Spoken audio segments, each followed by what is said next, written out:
کہ پچھلے دنوں بارشوں کے اندر کئی گھروں کی چھتیں تک گر گئی، دیواریں گر گئیں، لیکن ریلوے انتظامیہ کی طرف سے اس کا کوئی سد باب نہیں کیا گیا.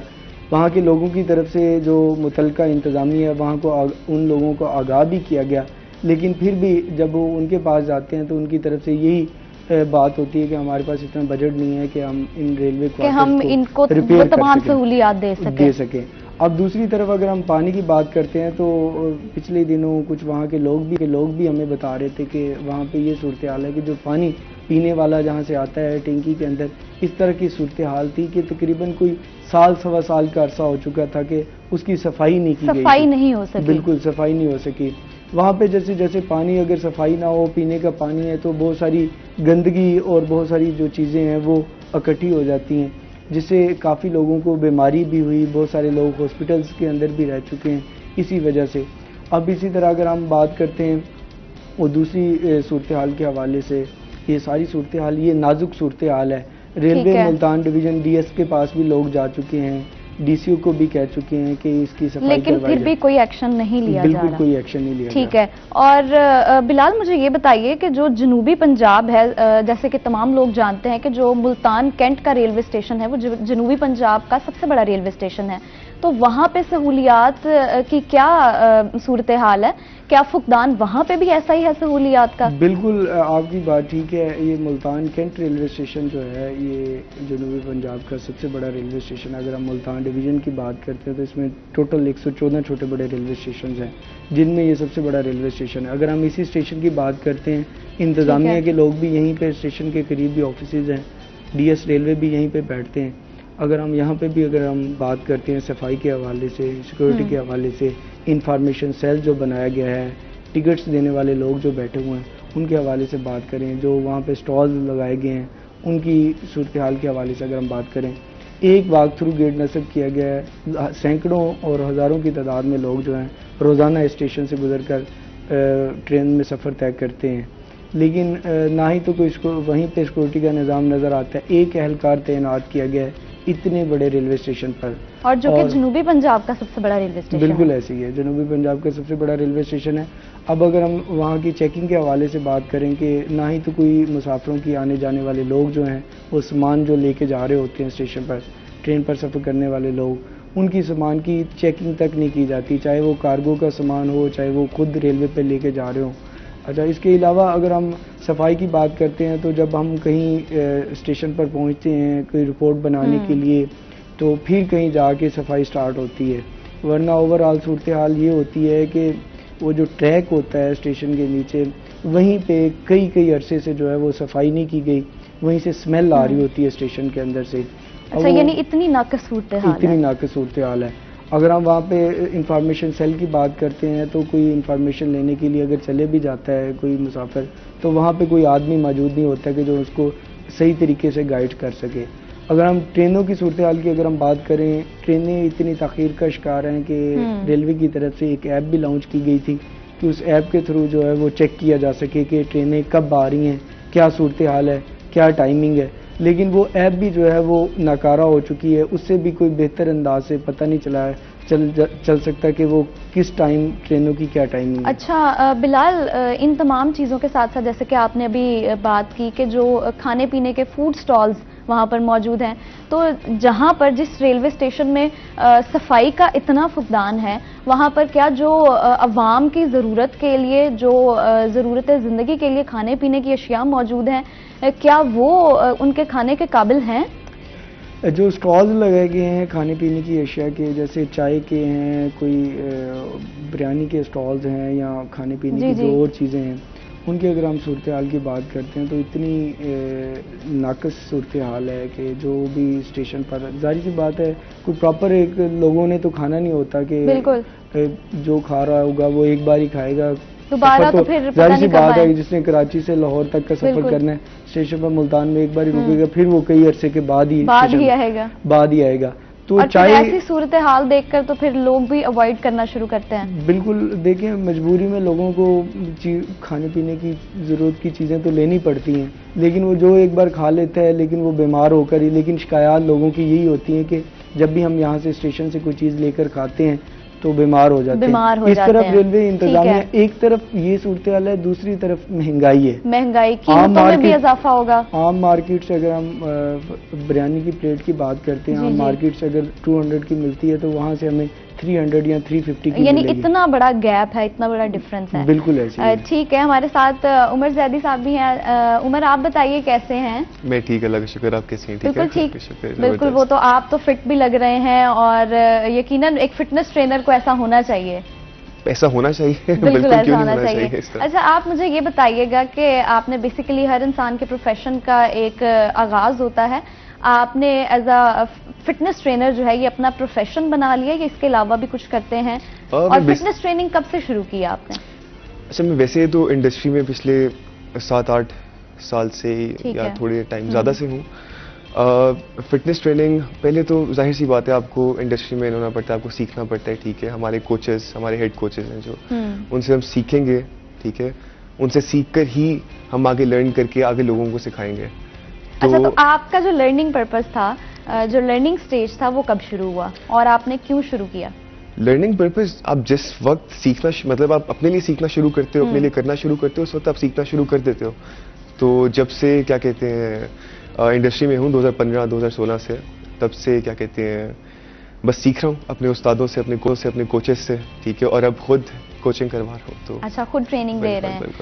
اچھا, آپ عمر مجھے یہ بتائیے گا کہ ایک تو جم اور جم کے جو ٹرینرز ہوتے ہیں اور پرسنل ٹرینرز ہوتے ہیں, ان میں ڈفرنس ہوتا ہے, جو کہ عام عوام اور شاید جب تک ہم بھی نہیں پڑھتے اس کو تو ہمیں بھی سمجھ نہیں آتا. تو وہ بتائیے گا کہ کیا ڈفرنس ہے ایک جم ٹرینر اور ایک پرسنل ٹرینر کے درمیان؟ جم ایک جنرل ٹرینر ہوتا ہے. ٹھیک ہے, جم اسے ہائر کرتا ہے آپ کو جم کو اوور لک کرنے کے لیے. ٹھیک ہے, آپ کو جنرلی لوگوں کو گائیڈ کرنے کے لیے, جو جم آتے ہیں جنہیں سرٹن اینگلس کا نہیں پتا ہوتا یا ورک آؤٹ اس لحاظ سے نہیں آتا. ٹھیک ہے, ان کو گائیڈ کرتے ہیں. جو پرسنل ٹرینرز ہوتے ہیں نا, وہ بیسیکلی آپ کو اسپیسیفکلی آپ پر فوکس کریں گے. ٹھیک ہے, آپ کی باڈی کی نیڈس پر فوکس کریں گے. ٹھیک ہے, کہ آپ کو ویٹ گین کرنا چاہیے, آپ کو لوز کرنا چاہیے. ٹھیک ہے, آپ کی باڈی کی شیپ آپ کی ہائٹ کے لحاظ سے کس طرح کی ہونی چاہیے.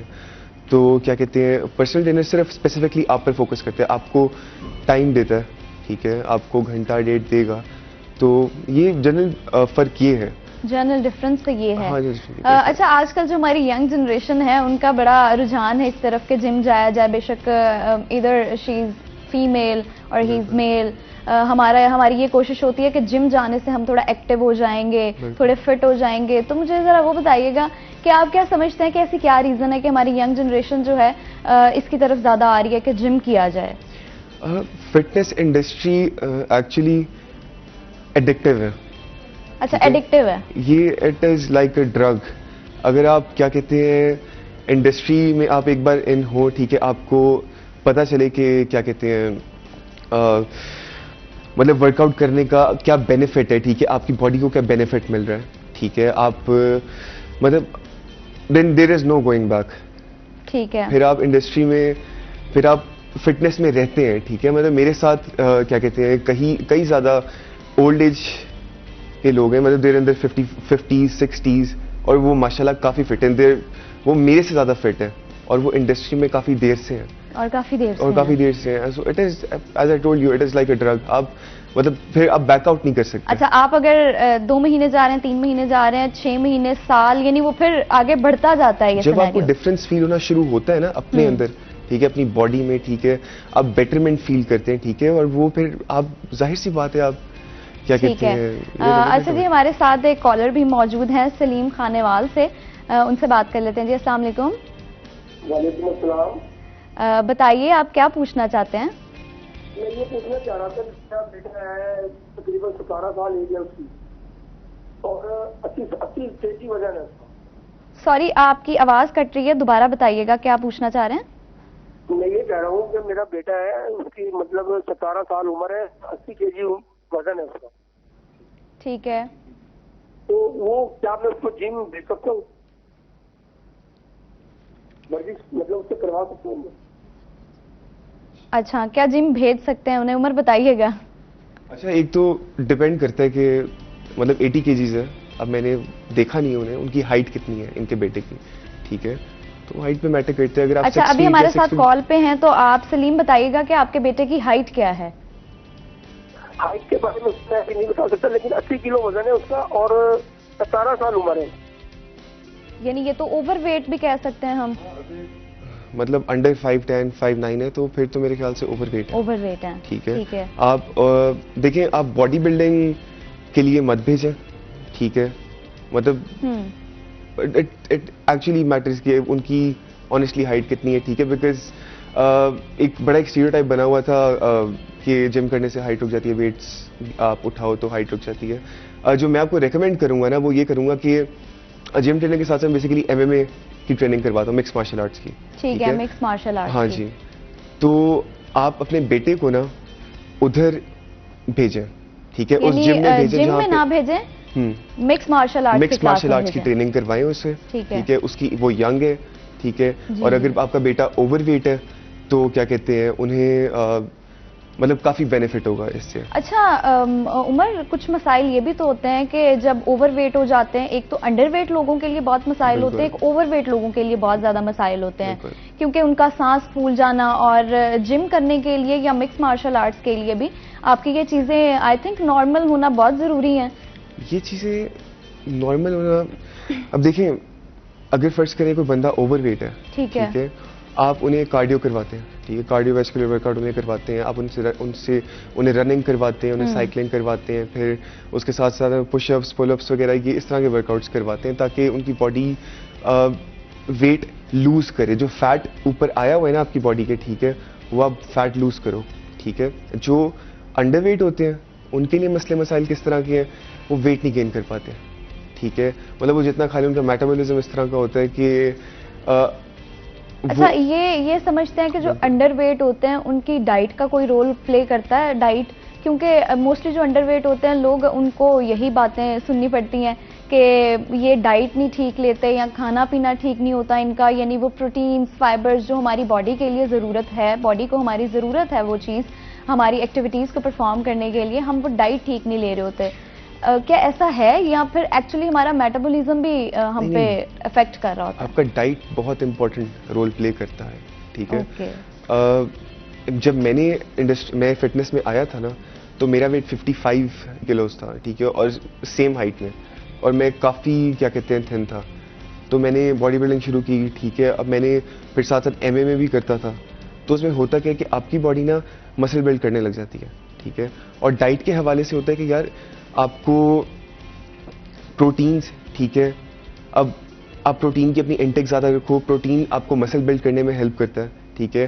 آپ کے پھر کاربس کی انٹیک بھی اچھی ہونی چاہیے اگر آپ انڈر ویٹ ہو. ٹھیک ہے. کیونکہ آپ کو پھر ویٹ گین کرنے میں کاربوہائیڈریٹس ہیلپ کرتے ہیں. یعنی ہمیں کاربوہائیڈریٹس، جو لوگ انڈر ویٹ ہیں ان کو کاربوہائیڈریٹس ضروری ہے. بالکل. اور پروٹینز، اور ساتھ ساتھ جم کرنا ضروری ہے. ساتھ ساتھ جم کرنا، یہ تمام چیزیں بہت ضروری ہیں. اچھا ہم عمر یہ بتائیے گا کہ جو کچھ ایسی ہماری ڈائٹ میں چیزیں ہوتی ہیں کہ جو ہمارے لیے بہت ضروری ہوتی ہیں، لائک کچھ ایسے پروٹین رچ ایلیمنٹس ہوتے ہیں، کچھ کاربوہائیڈریٹ رچ ایلیمنٹس ہوتے ہیں، تو وہ ذرا بتائیے گا ہماری نارمل روٹین میں جو ڈائٹ ہم کھاتے ہیں جو عام انسان بھی لے سکتا ہے، تو کون سی ایسی ڈائٹ ہے، کون سی ایسی کھانے کی اشیاء ہیں جن میں کاربوہائیڈریٹس، پروٹینز اور یہ تمام چیزیں جو ہوتی ہیں انریچ ہوتی ہیں؟ اچھا دیکھیں، اچھا عمر، بریک کے بعد ہم اس پہ بات کریں گے، مزید اس کو کنٹینیو کریں گے. تو جی وقت ہو چکا ہے ایک بریک کا، واپس آؤں گی میں ایک چھوٹی سی بریک کے بعد.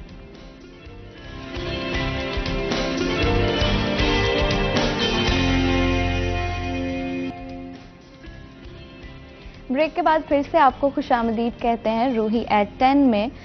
تو ابھی سب سے پہلے ہم اپنے سیگمنٹ کی جانب بڑھتے ہیں اور ویدر اپڈیٹ لیتے ہیں، اور ہمارا سیگمنٹ ہے ٹوڈیز ویدر، اور ہمارے ساتھ موجود ہیں حسن ملک. جی حسن ملک بتائیے گا.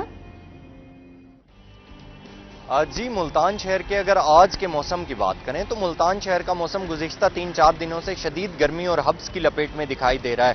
دوپہر کے اوقات میں سورج یوں محسوس ہوتا ہے جیسے آنکھیں دکھانے کے ساتھ ساتھ آگ برسا رہا ہو. آج بھی علل صبح سے گرمی کی شدت کافی زیادہ محسوس ہو رہی ہے، لیکن اسی کے ساتھ ہی ہوا چلنے کی وجہ سے ملتان شہر کا موسم قدرے بہتر ہو گیا ہے، لیکن درجہ حرارت بدستور کافی زیادہ ہے، جس کے ساتھ ہی گرمی کی شدت میں بھی نمایاں اضافہ دیکھنے کو آ رہا ہے.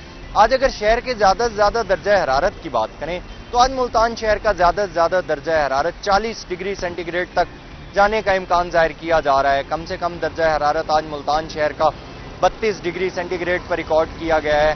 ہوا میں نمی کا تناسب بھی آج گزشتہ دنوں سے قدرے کم ہے جو کہ 65% تک ریکارڈ کیا گیا ہے. ایئر کوالٹی انڈیکس کی بات کریں تو ملتان شہر کا ایئر کوالٹی انڈیکس گزشتہ دن کی طرح آج بھی بدستور آلودہ ہے جو کہ 171 پوائنٹس پر ریکارڈ کیا گیا ہے. پاکستان کے فضائی آلودہ ترین شہروں کی لسٹ میں ملتان کو اگر دیکھیں تو ملتان آج پہلے نمبر پر سٹینڈ کر رہا ہے. محکمہ موسمیات کی جانب سے یہ پیشگوئی ظاہر کی جا رہی ہے کہ آئندہ آنے والے دنوں میں ملتان شہر میں گرمی کی شدت میں نمایاں اضافہ دیکھنے کو آئے گا. جس طرح سے گزشتہ 3-4 دنوں سے ملتان شہر کا موسم کافی زیادہ گرم دکھائی دے رہا ہے, اسی طرح سے آئندہ آنے والے دنوں میں بھی ملتان شہر کا موسم قدرے گرم ہوگا. اسی کے ساتھ ہی ایئر کوالٹی انڈیکس بدستور آلودہ ہونے کی وجہ سے طبی ماہرین کی جانب سے یہ کہا جا رہا ہے کہ ادھیڑ عمر کے لوگ اور بچے جو ہیں وہ اسپیشلی باہر نکلنے سے گریز کریں, اور دوپہر کے اوقات میں اگر باہر نکلنا ضروری بھی ہو تو شہری اپنے سروں کو ضرور ڈھانپ کر نکلیں کیونکہ ہیٹ سٹروک کا خدشہ بھی ظاہر کیا جا رہا ہے. آئندہ آنے والے دنوں کے حوالے سے محکمہ موسمیات کی جانب سے یہ پیشگوئی ظاہر کی جا رہی ہے کہ آئندہ 24 گھنٹوں کے دوران اور آئندہ آنے والے دنوں میں ملتان شہر کا درجہ حرارت مزید بڑھے گا, گرمی کی شدت میں نمایاں اضافہ دیکھنے کو آئے گا. بادلوں کا اور بارشوں کا سلسلہ اگر دیکھا جائے تو محکمہ موسمیات کی جانب سے یہ پیشگوئی بھی ظاہر کی جا رہی ہے کہ آئندہ ایک ہفتے کے دوران ملتان شہر میں بارش کا کوئی امکان ظاہر نہیں کیا جا رہا. جی حسن ملک, جس طرح کہ آپ کو ابھی حسن ملک بتا رہے تھے کہ گرمی کی جو صورتحال ہے ملتان میں وہ بہت زیادہ ہے, اور اگر اوور آل پورے پاکستان کی بات کی جائے تو ہر جگہ گرمی بہت زیادہ بڑھ رہی ہے. تو امید کرتے ہیں بارشوں کا سلسلہ جو ہے وہ دوبارہ ہے لیکن ٹھنڈے موسم کے ساتھ. اسی کے ساتھ ہم بات کر رہے تھے عمر سے, اسی کو آگے کنٹینیو کریں گے. عمر, سوال میں آپ سے دوبارہ کر لیتی ہوں جو میں نے کیا تھا کہ آپ مجھے یہ بتا دیجئے کہ کیونکہ آپ نے ابھی بتایا کہ جو لوگ انڈر ویٹ ہیں ان کے لیے کاربوہائیڈریٹس, پروٹینز, فیٹس رچ جو ایلیمنٹس ہوتے ہیں ہماری ڈائٹ میں وہ کھانا بہت ضروری ہیں. تو آپ مجھے بتائیے کہ ہماری نارمل روٹین میں ایسی کون سی ڈائٹ ہے جو کہ ایک عام انسان کے لیے بھی آسانی ہو اسے کھانا, ایسی کون سی ڈائٹری ایلیمنٹس ہیں جو ہمیں کھانے چاہیے جن میں یہ تمام ایلیمنٹس جو ہیں وہ ان رچ ہوں؟ اچھا, ہم ڈیلی چکن کھاتے ہیں, ٹھیک ہے, ہم ڈیلی انڈے بھی کھاتے ہیں, ٹھیک ہے, ہم ڈیلی روٹی چاول وغیرہ ہر چیز کھاتے ہیں. یہ جو بیس ہے نا, ٹھیک ہے, وہ ہم ڈیلی کھا رہے ہیں, ٹھیک ہے, وہ ڈیپینڈ کرتا ہے ہماری کوانٹٹی پر, ہم کس طرح اسے انٹیک کر رہے ہیں, ٹھیک ہے. انڈر ویٹ لوگ ہیں جو ان کے لیے ہوتا کہ اب دیکھیں میں آپ کو یہ مشورہ نہیں دوں گا کہ آپ کیا کہتے ہیں آملیٹ کھائیں, ٹھیک ہے, آپ 2-3 بوائل ایگز لے لیں, ٹھیک ہے, انڈر ویٹ لوگوں کے لیے. اوور ویٹ لوگوں کے لیے کیا ہے, آپ یولک نکال دیں, ٹھیک ہے, آپ صرف ایگ وائٹ کھائیں, ایگ وائٹ کھا لیں, ٹھیک ہے, ٹھیک ہے. اسی طرح کیا کہتے ہیں جس طرح آپ کی نارمل چکن ہے, ٹھیک ہے, آپ چکن سالن میں نہ کھائیں, آپ سٹیم کر لیں, ٹھیک ہے. اچھا, ان چیزوں کا بھی اثر پڑتا ہے کہ کس طریقے سے ہم اس کو بنا کے کھا رہے ہیں. بالکل بالکل, ادھر ہم اس کو بوائل کر کے کھا رہے ہیں یا ہم اس کو فرائی کر کے کھا رہے ہیں, یہ چیزیں بھی بہت زیادہ افیکٹو ہوتی ہیں. یعنی آپ یہ کہنا چاہ رہے ہیں کہ اگر ہم بوائلڈ چیزیں کھائیں, یعنی ویجیٹیبلز, چکن, اگر بوائلڈ چیزیں کھائیں تو وہ ہمارے لیے زیادہ افیکٹو ہیں, زیادہ فائدہ مند ہیں ایز کمپیئر ٹو فرائیڈ. بالکل فرائیڈ. اب دیکھیں باڈی بلڈرز کی انڈسٹری میں نا, مطلب جم میں, فٹنس میں, آپ جو پروفیشنلی کر رہے ہیں, ٹھیک ہے, باڈی بلڈنگ پروفیشنلی کر رہے ہیں, ٹھیک ہے, وہ کیا کرتے ہیں, ان کے لیے ضروری ہوتا ہے, ٹھیک ہے, اپنی ڈیلی کی کیلری انٹیک 8000 سے 10,000 ہو, ٹھیک ہے, وہ کافی زیادہ ہوتی ہے. ہماری ان جنرل آپ کی, ٹھیک ہے, یا ایک نارمل ہیومن کی, ٹھیک ہے, اتنی نہیں ہوتی, ٹھیک ہے. تو ان کے لیے امپورٹنٹ ہے کہ وہ کیا کہتے ہیں, وہ بے شک برگرز بھی کھائیں, ٹھیک ہے, ان لوگوں نے بلک کرنا ہوتا ہے. اچھا, اب بھی آپ نے یہ جنک فوڈ کی تو بات کر ہی دی ہے, تو یہ جو جنک فوڈ کھاتے ہیں, اب ان کا مجھے بتائیں کہ جو اوبیسٹ لوگ ہوتے ہیں, جو اوور ویٹ ہوتے ہیں, ان پہ, اور جو انڈر ویٹ لوگ ہوتے ہیں ان پہ جنک فوڈ کا کیا اثر پڑتا ہے؟ یعنی آج کل اگر ہم دیکھا جائے, اگر ہم خود کو دیکھ لیں, بذات خود میں بھی جنک فوڈ کا انٹیک بہت زیادہ ہو گیا, کیونکہ ایک تو easy to use, easy to eat, آسانی سے اس کو جلدی سے لے سکتے ہیں ہم, اور کہیں بھی کیری کر لیں اور کہیں بھی کھا لیں. جنک فوڈ کیا اس کے امپیکٹ کیا ہوتے ہیں؟ Junk food over all unhealthy ہے, ٹھیک ہے, اوور آل کسی بھی طریقے سے کھا لیا جائے. اب دیکھیں, اب فرض کریں ہم KFC کھاتے ہیں, ٹھیک ہے, وہ ڈیپ فرائیڈ ہوتا ہے, ٹھیک ہے. ہم KFC یہی سمجھ کے تو کھاتے ہیں کہ بہت زیادہ ہیلدی چیز کھا رہے ہیں ہم. بس وہ ہمیں لگتا ہے, لیکن وہ اب کافی ڈیپ فرائڈ ہے. ٹھیک ہے, اب ہاں. انڈر ویٹ لوگوں کو بینیفٹ یہ ہوگا کہ ویٹ گین کریں گے, لیکن اس کا ڈرا بیک کیا ہوگا, وہ فیٹس کی صورت میں, مسل کی صورت میں آپ کی باڈی میں نہیں آئے گا. تو وہ فیٹ کی صورت پہ, ٹھیک ہے, تو آپ آلریڈی اپنے اسی فزیک پہ نا آپ کی باڈی سیگی ہونے لگ جائے گی. ٹھیک ہے, اگر آپ چکن ویسے, مطلب اگر آپ اس کی جگہ KFC کی جگہ آپ چکن ویسے پرچیز کر کے, ٹھیک ہے, اسے اسٹیم کر لیں, اسٹیم کر کے کھا لیں اپنی مرضی سے. ٹھیک ہے, وہ زیادہ بیٹر ہوگا. آپ پھر ساتھ ساتھ جم بھی جا رہے ہیں. ٹھیک ہے, اور وہ یہ چیز بہت میٹر کرتی ہے. اب وہی فوڈ, چکن ہو گیا, ایگز ہو گئے, آپ اسے کس طرح انٹیک کس طریقے سے کھا رہے ہیں, یہ بہت زیادہ افیکٹو ہے. کافی افیکٹو ہوتا ہے. اچھا عمر, آپ سے مزید سوال بھی کروں گی, لیکن بلال آپ کی طرف میں آتی ہوں. آپ مجھے بتائیے گا, یہ جو ابھی ریسنٹلی ایک واقعہ پیش آیا ہے, جو کراچی سے حویلیاں جانے والی ہزارہ ایکسپریس کا حادثہ تھا, جس میں کئی لوگ جاں بحق ہوئے اور بہت زیادہ نقصان ہوا. تو آپ مجھے یہ بتائیے گا کہ اس کے پیچھے آپ کو کیا لگتا ہے کہ کیا ڈرا بیکس تھے اور کیا چیزیں تھیں جو مزید بہتر ہو جانی چاہیے تھیں, اور اب تک اس پہ کیا ایکشن لیا جا چکا ہے, اور پریزنٹ سچویشن کیا ہے اس واقعے کے حوالے سے؟ اچھا, یہ پچھلے ہی دنوں نواب شاہ کے قریب یہ واقعہ پیش آیا, حادثہ پیش آیا, افسوسناک حادثہ تھا, جو کراچی سے حویلیاں جا رہی تھی ہزارہ ایکسپریس. ٹریک میں کوئی خرابی تھی جس کے باعث جو ٹریک سے, پٹری سے وہ جو اس کی بوگی تھی اتری ٹرین کی, جس میں 35 کے قریب لوگ جو جہاں بھاگ ہوئے, سینکڑوں افراد زخمی ہوئے. اس کے پیچھے اس طرح کے بہت سارے واقعات ہوتے ہیں. اس سے پہلے بھی علامہ اقبال ایکسپریس, یہ تو ہزارہ ایکسپریس کا, اس میں بھی اسی طرح ایک واقعہ پیش آیا جس میں ٹریک سے بوگیاں اتری, لیکن کوئی جانی نقصان تو نہیں ہوا, مالی نقصان کافی زیادہ ہوا ریلوے کی طرف سے. ریلوے جو ہے ہمارا ٹریک جو ہے عرصے سے, تقریباً جب سے انگریز دور کا یہ ٹریک بچھا ہوا ہے, اس کو بہتر کرنے کی کوئی اقدامات نہیں اقدامات کیے گئے. اس کو بہتر کرنے کی کافی ضرورت ہے. اسی طرح اگر میں اس کی بات کروں, اس میں ملتان سے بھی کچھ فیملی تھی, بالکل, جن میں 5 لوگ تھے ملتان سے. منصور احمد کا بھی تعلق, جو اس 35 لوگوں میں جہاں بھاگ ہوئے, ان کا تعلق ملتان سے تھا. BCG چوک کے قریب ان کا گھر ہے. ان کی فیملی تھی, وہ اپنی فیملی کو کراچی لینے کے لیے گئے ہوئے تھے. کراچی سے جب واپس ملتان کی طرف آ رہے تھے تو نواب شاہ کے قریب یہ جب حادثہ پیش آیا, تو ان کے بچے بھی تھے 3, لیکن وہ تو خیر چوٹیں وغیرہ تو ان کو لگی. ان کی فیملی میں ان کی وائف تھی, ان کو بھی چوٹیں لگیں, لیکن خیر وہ تو بچ گئے. تو اب وہ ان کی فیملی کی جانب سے یہ بتایا جا رہا تھا کہ جو منصور احمد جن کی ڈیتھ ہوئی ہے, تقریباً 50 منٹ 1 گھنٹے کے قریب جو ہے وہ زندہ رہے. بر وقت ریسکیو نہ ملنے کی باعث جو ہے وہ ان کی جان کی یعنی وہ جو تمام لوگ حادثے کا شکار ہوئے انہیں بر وقت ریسکیو بھی نہ کیا جا سکا. بالکل ریسکیو. بہت سارے لوگوں کی ڈیتھ ہی اسی وجہ سے ہوئی کہ جن کو بر وقت ریسکیو نہیں کیا گیا. اب ریلوے انتظامیہ کی طرف سے جب یہاں پہ لے کے آیا گیا ان کی میت کو, تقریباً رات کے ٹائم لے کے آیا گیا. اب لاپرواہی ریلوے ملتان ڈویژن کی یہ دیکھیں کہ DS ریلوے اس حوالے سے لا علم تھے. جنازہ بھی ان کا 8 بجے ہوا, لیکن ان کے بھائی کی طرف سے یہ کہا جا رہا تھا کہ ابھی تک جو ہے وہ ریلوے کی طرف سے نہ ہی تو کوئی ہمارے پاس جنازے میں کسی ریلوے ملتان ڈویژن کی جانب سے شرکت کی گئی, اور نہ ہی کوئی افسوس اظہار کیا گیا. اب وہ کہہ رہے تھے کہ ہم ابھی تک بھی, میری پچھلے دنوں بات ہوئی, ان کا یہ کہنا تھا کہ ہمیں جو سیکورٹی انچارج ہیں ان کی طرف سے ایک فارم تو دیا گیا ہے 15 لاکھ روپے کے, جی کہ آپ کو 15 لاکھ روپے اس کی مد میں دیا جائے گا جو ڈیتھ ہوئی ہے. اچھا, لیکن میں وہی پوچھنا چاہ رہی تھی کہ بہت ساری فیملیز ایسی بھی ہوں گی جن میں ان کے لواحقین کچھ اس طرح کے بھی ہوں گے جن کا کوئی اور کمانے والا شاید نہیں ہوگا. بالکل ایسی ہے. تو کیا ان کو اس طریقے سے مالی امداد دی جا رہی ہے, کیا ان کو سپورٹ کیا جا رہا ہے؟ ابھی تک تو کوئی سپورٹ نہیں کیا گیا ریلوے انتظامیہ کی طرف سے. جسٹ لالی پاپ دیا گیا ہے, ایک فارم دے دیا گیا ہے 15 لاکھ روپے کا. یہ صرف کہا گیا ہے کہ آپ کو 15 لاکھ ملے گا, یہ اقدام کیے جائیں, شاید کیے جائیں. اب دیکھیں نا, ان کے بچے ہیں, 4 چھوٹے بچے ہیں ان کے. اب اس کا سارا قصوروار کون ہے؟ ریلوے انتظامیہ.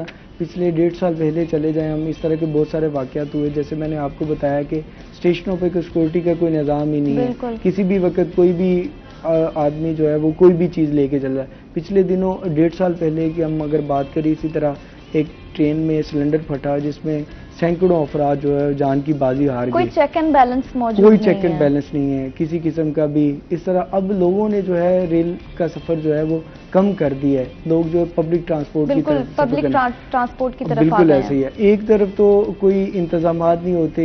یہ اب دیکھیں اسٹیشن پر اگر ہم چلے جائیں تو اسٹیشن پر نہ کوئی واش روموں کی کوئی صورتحال نظر آتی ہے ہمیں, بالکل ایسا نہ ہی ہی ہے. تو کوئی ہمیں جو ہے بیٹھنے کے لیے کوئی نظام بہتر نظر آتا ہے. پچھلے ہی دنوں لوگوں کی یہ شکایات تھی کہ ہم نے اے سی ٹھیک ہے بلال, پارلر کا جو ہے وہ بزنس کا ٹکٹ ٹھیک ہے بلال, اسی پہ ہم مزید بات کریں گے اور اس کو کنٹینیو کریں گے, لیکن وقت ہو چکا ہے ایک بریک کا. واپس آؤں گی میں ایک چھوٹی سی بریک کے بعد.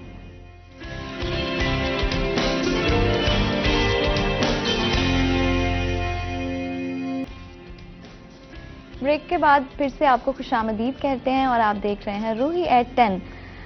جی بلال, آپ سے گفتگو کر رہے تھے ہم, تو آپ مجھے بتائیے, ریلوے کے حوالے سے بھی آپ سے بات کر لی, لیکن جو اب کا ایک اور سنگین مسئلہ ہے وہ یہ بھی ہے کہ سردیوں میں تو چلنے سوئی گیس کی صورتحال تھی کہ کم پریشر آنا اور وقت پہ گیس نہ ہونا اور کم ٹائم کے لیے گیس کی موجودگی, لیکن اب تو گرمیوں میں بھی سچویشن جو ہے صورتحال سیم لوگوں کے لیے ہے.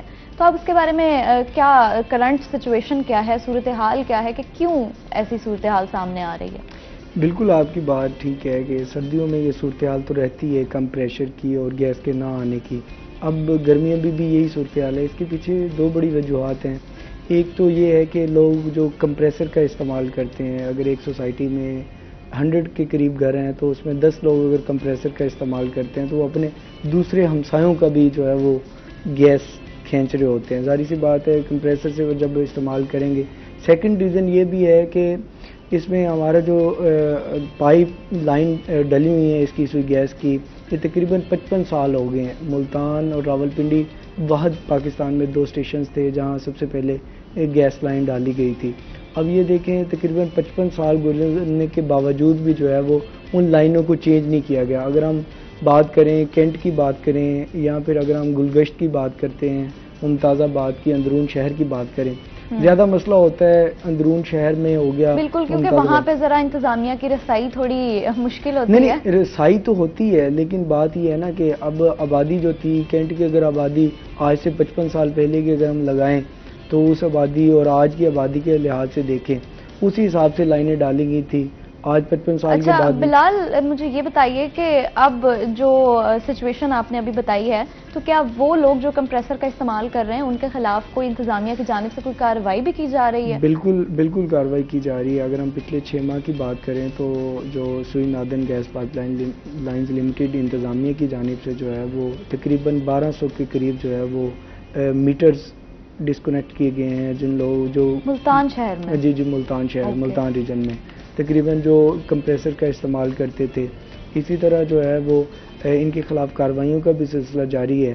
اب یہ جو کمپریسر استعمال کرتے ہیں, میں نے پہلے بھی بتایا آپ کو, وہ اپنے ہمسایوں کا بھی حقدار ہوتے ہیں. اس کے خلاف میٹر جب ڈسکنیکٹ کر دیا جاتا ہے, کمپریسر مشین بھی اٹھا کے لے جاتی ہے انتظامیہ, پھر وہ ایفیڈیوٹ وغیرہ ڈاکومنٹس کمپلیٹ کرنے پڑتے ہیں, پھر یعنی اس تمام پروسیس سے گزرنا پڑتا ہے. ٹھیک ہے بلال, تھینک یو.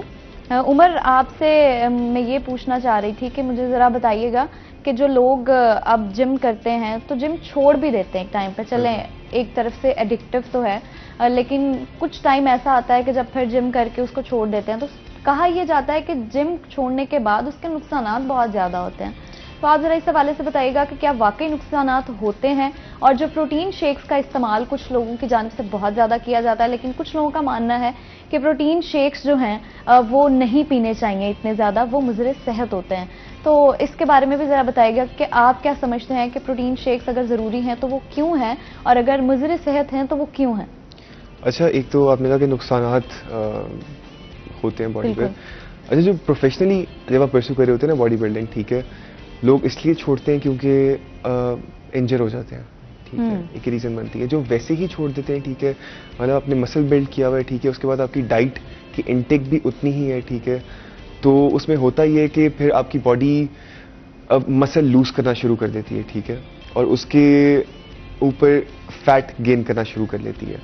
مطلب اگر آپ کے ایبز ہیں, ٹھیک ہے, یا کے بائسیپس بنے ہوئے ہیں, تو آپ کو فیل ہوگا, اکثر آپ نے لوگ دیکھے ہوں گے اپنے جاننے والوں میں, رشتہ داروں میں, کچھ دوستوں میں ہوتے ہیں جو چھوڑ دیتے ہیں, وہ ان کی باڈی پھر بلوٹ کرنے لگ جاتی ہے, بالکل. پف فیل ہوتی ہے, ٹھیک ہے, کافی زیادہ, اور وہ پھر آپ موٹاپے کی طرف جانے لگ جاتے ہیں. پھر ان کی جو ڈائٹ روٹین ہے وہ بھی خراب ہو جاتی ہے. ڈائٹ روٹین بھی خراب ہو جاتی ہے, بالکل ایسے ہی ہوتا ہے. اچھا, تو پروٹین شیکس کے حوالے سے میں نے جو سوال کیا تھا, مجھے ذرا اس کا گائیڈ کر دیں. پروٹین شیکس ہر بندے کے لیے ریکمینڈڈ نہیں ہے, ٹھیک ہے, اس میں انہیں لینے میں کچھ غلط بھی نہیں ہے, ٹھیک ہے, کچھ ٹھیک بھی نہیں ہے. مطلب میں پرسنلی, ٹھیک ہے, میں نے بہت کم پروٹین شیکس پیے ہیں, لیے ہیں, ٹھیک ہے, لیکن نہ ہونے کے برابر, ٹھیک ہے. تو اس میں ہے کیا نقصان اس کا اسپیسیفکلی اب اس میں برانڈز ہیں, ٹھیک ہے, جو اس کی ٹیکنیکلٹی ہے, اس میں برانڈز ہوتے ہیں, ٹھیک ہے. اگر جو اس میں کچھ باہر کے برانڈز ہیں, ٹھیک ہے, کچھ پاکستان کے لوکل میڈ برانڈز ہیں, اب جب دیکھتی ہیں نا پرائسز کا فرق دیکھتے ہیں, ساری چیزوں کا فرق ہے, اس میں انگریڈینٹس وغیرہ آپ نوٹس کرتے ہیں پہلے, ٹھیک ہے, کہ وہ پروٹین بنا کیسے, وہ پاؤڈر بنا کس چیز سے, آیا کدھر سے ہے, ٹھیک ہے. اچھا, تو اوور آل ہمیں لینے چاہیے یا نہیں؟ ہمیں لینے بھی چاہیے, ٹھیک ہے, اور نہیں بھی. نہیں بھی, وہ آپ کی باڈی پہ ڈیپینڈ کرتا ہے, آپ کے ورک آؤٹ جو آپ ورک آؤٹ کریے اس پہ ڈیپینڈ کرتا ہے. ٹھیک ہے عمر, بہت شکریہ آپ کا, اور بلال آپ کا بہت شکریہ. یہ ٹاپکس کچھ اس طرح کے ہیں کہ جن پہ اگر ہم بہت زیادہ بھی ڈسکشن کرتے جائیں تو وہ بہت کم لگے گی. تو مزید ہم پھر کبھی ملیں گے تو اس پہ ضرور بات کریں گے. بہت شکریہ آج کے لیے آپ کا. ابھی بریک کا وقت ہو چکا ہے, بریک کے بعد ہم واپس آئیں گے تو ہمارے ساتھ کچھ اور گیسٹ موجود ہوں گے, تو ان کے متعلق بات کریں گے. تو ابھی جانا ہے مجھے چھوٹی سی بریک پر.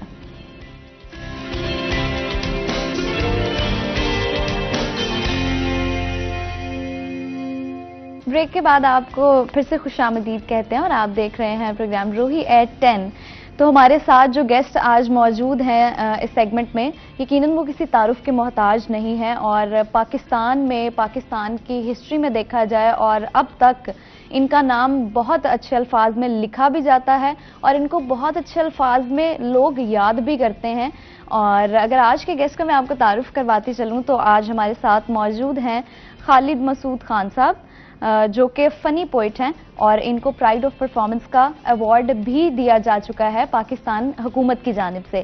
اور ہمارے ساتھ موجود ہیں none other than صابر انصاری صاحب, جو کہ ایک سنجیدہ قسم کے شاعر ہیں, شاعری سنجیدگی سے لکھتے ہیں, لیکن دکھنے سے سنجیدہ بالکل نہیں لگتے. السلام علیکم صابر انصاری صاحب, کیسے ہیں آپ؟ وعلیکم السلام جی, سلامت رہیں آپ کا بے حد شکریہ. گاہے گاہے آپ بلاتے رہتے ہیں, اور یہ جو روہی چینل ہے یہ تمام طبقات فکر کی بہت عمدہ طریقے سے نمائندگی کر رہا ہے, شاعروں ادیبوں کو پروموٹ کر رہا ہے, اور سب سے اہم بات یہ ہے کہ جنوبی پنجاب جو ہمارا خطہ ہے اس کی سب سے مضبوط آواز بن چکا ہے. میں آپ کا بے حد شکر گزار ہوں. بہت شکریہ آپ کا. السلام علیکم مسعود صاحب, آپ ٹھیک ہیں؟ الحمدللہ. وعلیکم السلام, آپ ٹھیک ہیں؟ بالکل الحمدللہ, میں بھی ٹھیک ہوں. اچھا, سب سے پہلے تو میں آپ سے اس چیز سے ہم سٹارٹ کریں گے جس چیز سے آپ کو جانا جاتا ہے, یعنی پاکستان حکومت کی جانب سے آپ کو پرائڈ آف پرفارمنس کا ایوارڈ ملا, تو وہ کب ملا, اور آپ کیا سمجھتے ہیں کہ پرائڈ آف پرفارمنس ایوارڈ کے لیے اگر کسی کو ملتا ہے تو کیا کیا ایسی چیزیں ہیں, ایسی خوبیاں ہیں, ایسے تمام عناصر ہیں جو ہونا لازم ہے؟ دیکھیں, میں سمجھتا ہوں کہ اس کا کوئی جو طے شدہ پیرامیٹرز آپ مطلب بیان نہیں کر سکتے. پہلی بات تو یہ. دوسری بات یہ ہے کہ یہ جو اب مجھے کب ملا ہے, تو یہ جو سول ایوارڈز ہیں یہ ہر سال 14 اگست کو ان کا اعلان ہوتا ہے, اور یہ 23 مارچ کو نیکسٹ ایئر ایوان صدر میں دیے جاتے ہیں. تو چند روز پہلے 14 اگست کو جو تھا وہ میرا پرائڈ آف پرفارمنس کا جو صدر کی طرف سے کنفرم ہوتا ہے وہ اس کا اعلان ہوا تھا, تو مجھے لٹریچر, پوئٹری اور کالمز پہ یہ دیا گیا ہے. اب باقی رہی بات, دیکھیں میں یہ سمجھتا ہوں کہ ایوارڈ تو بہت کم ہیں تعداد میں. مطلب لٹریچر پہ آپ یہ دیکھ لیں کہ پرائڈ آف پرفارمنس, 17 امتیاز, تمغہ امتیاز, ملا جلا کے 20-25 ہوتے ہیں جو میکسیمم جو لٹریچر پر دیے جاتے ہیں, جو ہر سال دیے جاتے ہیں. لیکن ظاہر ہے ڈیفینیٹلی جو اس کو ہم یہ کہیں کہ جو ڈیزرونگ ہیں ان کی تعداد زیادہ ہوتی ہے. پاکستان میں ہمارے ماشاءاللہ ویسے بھی ٹیلنٹ اگر دیکھا جائے تو وہ بہت زیادہ ہے. ٹیلنٹ کے علاوہ میں دیکھیں, میں ہمیشہ ایک بات کہتا ہوتا ہوں کہ اللہ تعالیٰ نے اس روئے ارض پر پوری تاریخ انسانی میں 1,24,000 پیغمبروں کو مبعوث کیا, لیکن پاکستان میں ہر وقت ہمہ وقت